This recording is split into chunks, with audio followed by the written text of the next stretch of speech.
Hello everyone, welcome back to our comparative analysis and strategy class.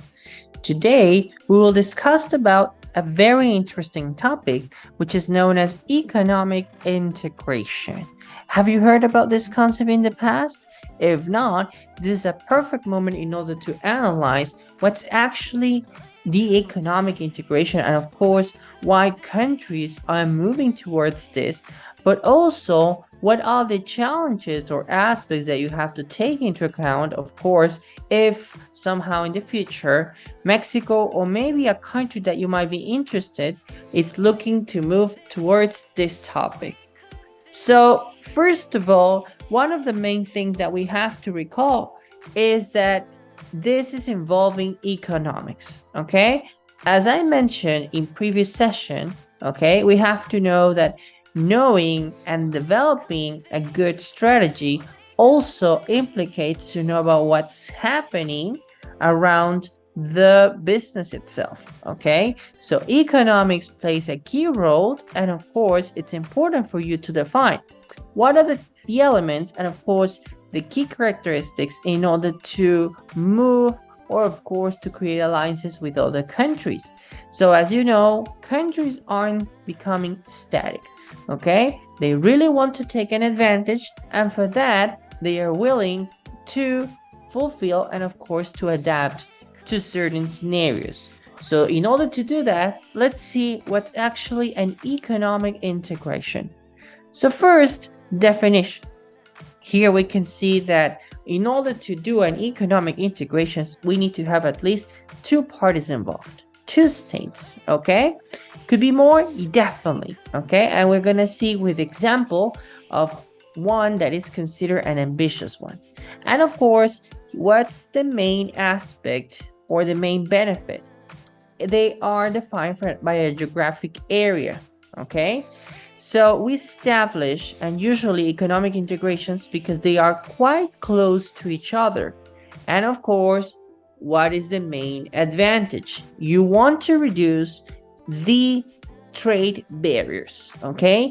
You want them to have an interaction that benefit the two parties or more parties that are implicated, okay? So how do we actually make things to become accelerated, okay? And of course, to have these specific aspects, so it's gonna be due to an economic integration.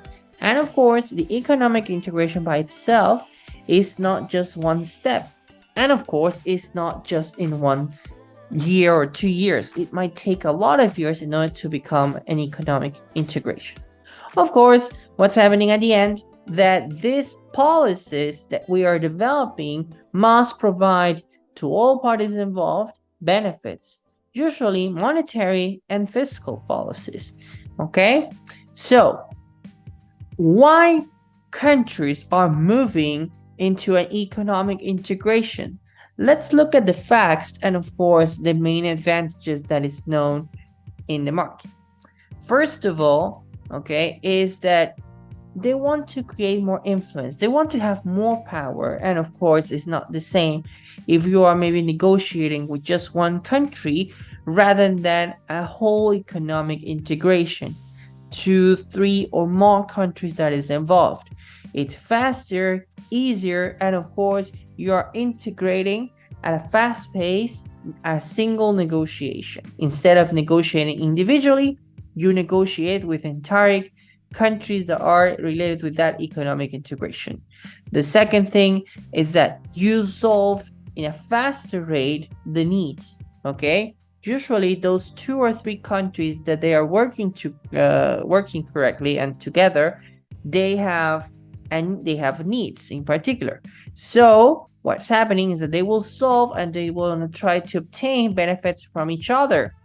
Another thing is that itself, the product that they provide, and of course the raw materials from them, okay, even though that it was maybe the raw materials is from one country and the production is from another country, they're gonna still have the same benefits.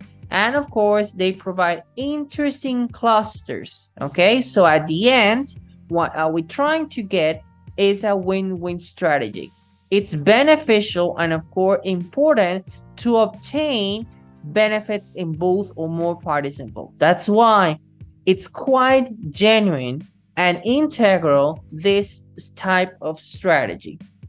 Here, as we can see, the economic integrations is a series of stages, okay? Kind of moving from an independent economy, such as most of countries, up to a political union.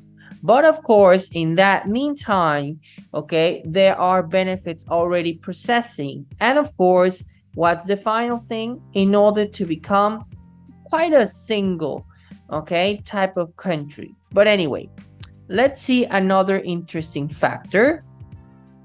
So, what are the most known economic integration? The free trade agreement. As here we can see, okay, there are pros and cons of the free trade agreement. First, the pros, we can see an economic growth. Usually, countries that have a FTA, definitely they can present the benefits in an economical perspective. Another one is that the effort that you're doing is reduced, okay, because you are accelerating the trade between those countries. And of course, there's a lot of transfer. Here might be technology or could be other types of goods.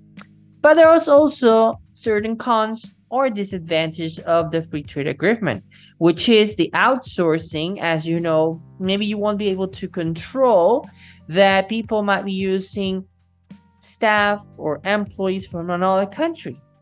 Poor working conditions. Well, be careful with who do you do this free trade agreement, because sometimes it's an unfair way of promoting illegal or non-ethical standards in labor law.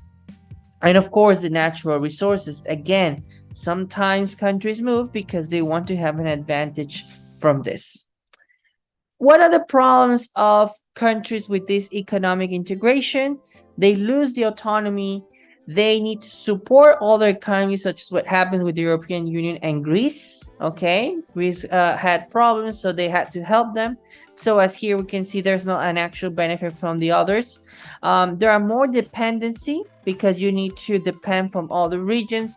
And of course, that as a single economy, okay, you are not alone anymore. You need to solve the problems of others, and the problems of others become yours. So it's kind of like you really need to be strategic, or at least that's the aim of the economic integration. You're not going to merge, okay, or to do this economic integration with a country that is maybe with more needs than you. And of course, the European Union is a great example of how they have worked economic integration. But of course, as we know, Brexit has had a situation with the European Union. They somehow challenge or make ourselves to analyze if actually was a beneficial factor for those who were in the European Union. Of course, nowadays, still countries want to join the European Union because of the status and of course the benefits, kind of like at the immigration status that they can provide. But of course, they are still being challenged in order to satisfy and keep the stability among the more than 20 countries related. So here is the analysis that you have to provide. Well, this will be it for today. Thank you very much and have an excellent day. Bye-bye.